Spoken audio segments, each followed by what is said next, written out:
Good morning, ladies and gentlemen. Today we're analyzing Wenjun against Zhongyi, round 8, and Wenjun is currently leading the match by 3 points and is pushing closer and closer to being, again, the Women's World Chess Champion. So this time Zhongyi is playing with the white pieces, and Zhongyi is in a decisive situation. She has to either win or draw. She can't lose, because otherwise it means that any positive result for Wenjun in the next games will mean that Wenjun will become the World Chess Champion. So we start off our game with e4, and Wenjun responds with e5. We've entered finally a new opening. We have not seen this in the tournament yet. Knight c3, knight f6. And after bishop c4, we enter a Vienna. Again, this is an opening I don't play, and I don't have much experience in, but we're going to assume they are playing the best moves. Knight c6, developing the knight, defending the pawn, and d3. This is a more calm approach, more stable. The bishop might go to g5. You might play maybe f4 at one point before the bishop, or f3 with a knight on e2 and castle. That's an option for white. So we have bishop c4. a3 can be a move, kicking out the bishop. Maybe bishop d3. But Zhongyi opts for knight f3, also a developing move, and putting pressure onto the e5 pawn.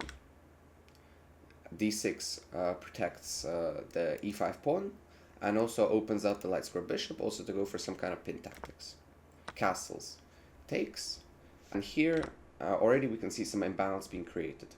So Zhongyi has doubled pawns, and maybe at one point she might go d4, looking to undouble the pawns and get a strong center. So d4, say we black castles, d4, takes, and now white has a strong center setup. That can be reinforced with c3, and the bishop might go to g5 in the future. So instead, Zhongyi develops with the pin, h6, kicking out the bishop. Now the bishop shouldn't take, because if the bishop takes, we trade bishop for knight, which isn't great, and also the queen is getting developed. So the bishop slides over. g5 would be a crazy overcommitment, so it's not great. And knight a5, looking to grab another bishop, and if this were to happen, if this is going to be already better for black, because triple pawns is almost losing for white. Engine also disapproves it, because these pawns are weaknesses. They can get picked off one by one. They can be blockaded with c5. Of course, this is going to be a weakness which you have to calculate, but after being blockaded by c5, they're going to get picked off. So instead, the bishop slides out, and here we have another interesting decision, which is the best engine move. But Zhongyi decides to take on with a pawn and not undoubling, perhaps still looking to play d4 in the future, and also having the rook file open. Wenjun develops the queen. The rook slides over, because at one point you're going to play d4, and if the pawn takes, d4, and if the pawn takes, if I show, a6, d4 takes, this pawn at one point might be a weakness. You might have something here, putting pressure on this pawn.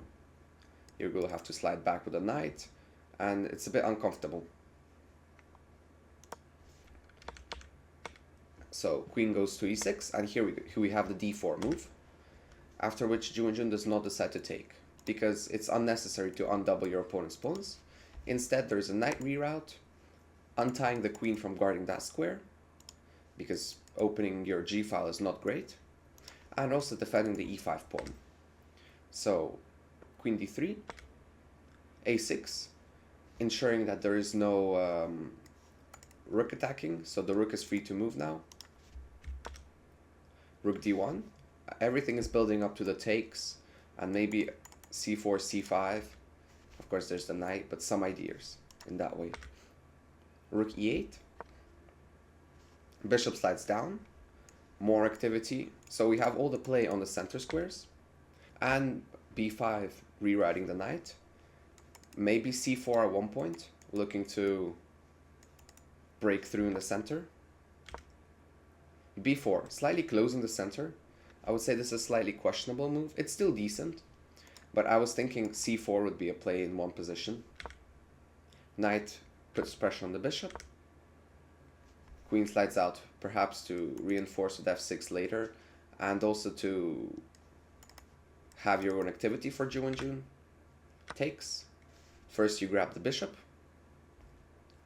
and now again you are forced to double pawns. And the reason Zhongyi, despite the engine saying the best move is to take with the queen, the reason Zhongyi doesn't want to take with the queen is because you're in a must-win situation, or at least must-draw. And you're playing with white, so you need to play with attacking chances. And if you trade off the queens, the pieces, maybe a pair of rooks later, the center pawns, the game is dead.